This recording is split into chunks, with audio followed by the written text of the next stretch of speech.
Well, we kept singing about all the nations are going to know the Lord, all the nations. And that's prophetic in itself. But I wonder if, I don't remember how many nations there are on earth. I want to say it's something like 167 or whatever. I don't remember. Siri knows, but I can't recall it. But I suspect it's true that every single nation has some Christians. We Catholics are over 1 billion people on the planet alone. So I suspect that every nation knows about Jesus and maybe even adores Jesus. But at the same time, we are looking at this feast as a people who believe it fully. And like the opening prayer said, we come to see the glory of this. They came to see the mystery unfold before them. At first sight, I'm sure they didn't know this was just all new to them. But it's not new to us. And we keep repeating year after year the Epiphany. In fact, it's even a word that has become a common word for a light going on in our head. I had an epiphany. That's in literature. I had an epiphany. I understood something. I saw something. Well, when I was first ordained almost 49 years ago, I used to give a lot of youth retreats for confirmation or for high school. And we used to do this thing that was a kind of a favorite thing. We would have the kids split up in pairs, and one half of them would get blindfolded by the other person with a piece of cloth so that they couldn't see. And then halfway through the exercise, they would switch it. So the other one would get blindfolded by the one who had been blindfolded. And the exercise was to take them in a walk out in nature. We usually went out to the desert, to Valiermo, and they would walk out in nature, and the guide would have to tell them, oh, step up here, there's a little dip, there's some plants over here, be careful. And they would experience what in effect was blindness or darkness. They couldn't see, and they needed to be guided. And the experience was powerful for them, and they all said it, wow, I've never been blinded. I've never walked around and needed a guide so that I wouldn't trip and fall. It was scary, it was exciting, it was weird, it was a lot of things, but it just was a very different experience. Well, years later, I got a house up in Arrowhead with 3 other priests, so 4 of us owned this house and had it for about 20 years. And I remember going up once on my own. I usually went up with at least one of the other priests. But I just wanted to get away, and I went up there.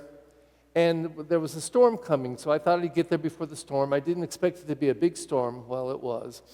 And I got up, say 3 blocks distance from the house, and it was already snowing. In fact, it had snowed in that portion so that there were a few trucks and cars stuck in the road, and I couldn't get up there, so I had to pull over. I was warned, you better pull over and park here because you're not going to be able to drive up there. So I did, and I got my computer, my laptop, and I got my food that I had bought to cook, and traipsed through the snow. It was up at least halfway up to my knee, and it was awful. I didn't like it at all. So I got there. It was pretty. I got there, and I lit a fire in the fireplace and made some dinner and watched some TV, and when I went to bed, everything was fine. The house was warm. But about 2 a.m., the electricity went out on the mountain, and there was no lights, there was no music, there was no TV, and it was cold because the heater had an electrical part to it that started the furnace and downstairs in the basement. So there I was freezing. I got some blankets. And I experienced for the next day and a half darkness, except during the daytime. Darkness, couldn't see anything. I found a candle in the house, and that was it. And not only was it dark and I couldn't see very well, it was boring. Boring. No music and no TV. Oh my God. That was my deepest experience of darkness. Had 2 here. I had one about a month ago. We lost some electricity here. And I remember a few years ago, this whole area did, and even the lights on Los Feliz and on San Fernando Road were out. And it really was treacherous getting around because, you had to do four-way stopping at every single corner. Well, this is what these scriptures are speaking about. Darkness and light. And in fact, at least one story, the gospel story which tells of the Epiphany itself, gives us a story of darkness and light. We have the three magi coming from the east, and they weren't Jews. These were Gentiles, which makes this story even more remarkable. Gentiles were the first ones in Luke to discover the Lord. They were the ones who came, and the shepherds were revealed by the angels, and then the Gentiles came. And they brought with them three gifts that were significant in the story. Gold, which was usually given to a king, and this is the new king. Frankincense, which was incense that was burned before the gods, and here was God. And myrrh, which was used to preserve the body in death. So there's a great recognition, this epiphany that was before them. And on the way here, King Herod heard stories about a new king being born, and he was not pleased. No king was going to usurp his power. So he found out about the Magi, and he found out that the birth was supposed to be in Bethlehem. And he said to the Magi, who were walking, following the light, and were discovering this new king, this new truth, because of the light of the star. And so he said to them, when you find this child, please come back to me and tell me where he is exactly, so that I can go there and I can do homage to him. Do homage by killing him. That was his plot.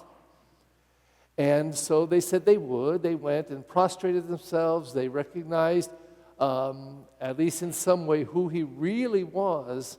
And then in a dream, they got a message to not go back to Herod, because they understood that Herod would be doing something bad to this child.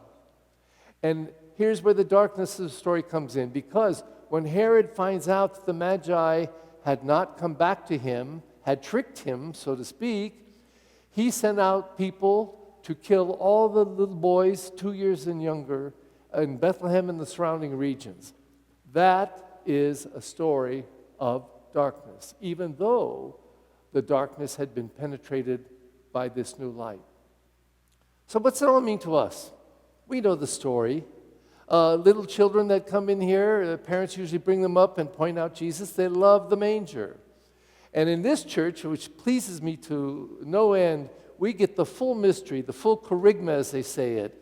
We get the 33-year story in the manger scene, then the cross, and then the resurrection. And the whole thing is revealed to us. And that should be planted in our head, because that's the truth that we believe in as Catholic Christians. But I wonder if that opening prayer is true, if we come here and see glory. Because this is such a familiar scene. It's kind of like making the sign of the cross. We do it so often. I wonder if we realize that we're crossing ourselves with the cross. And we're crossing ourselves with the triune God, Father, Son, and Spirit. Does it become old? Does it become ordinary?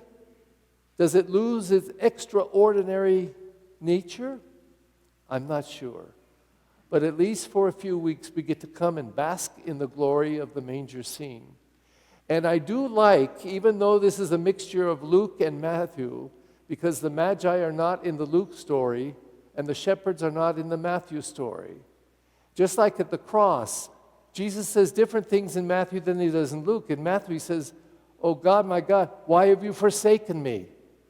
Why have you forsaken me on the cross?" In Luke, he doesn't say it. In Luke, he says, "Father, forgive them all. They know not what they do." So that's all right. We blend the two mysteries together. I guess it makes it more full, but kind of opposite at the same time. But I wonder if, like the prayer says, we really experience the glory. And that's why we come And when I came in, somebody said to me, "Oh, we still get some Christmas songs." I said, "Yes, we do." Because we want to bask a little bit more in the glory, celebrate Christmas not for a week, not for a day, and not even for a week, but even longer than that, until next Sunday, when we celebrate the baptism of the Lord. That's when the season of Christmas ends. May we find its glory. May we celebrate its glory. May we share its glory, especially with the young ones. And may we feel its power.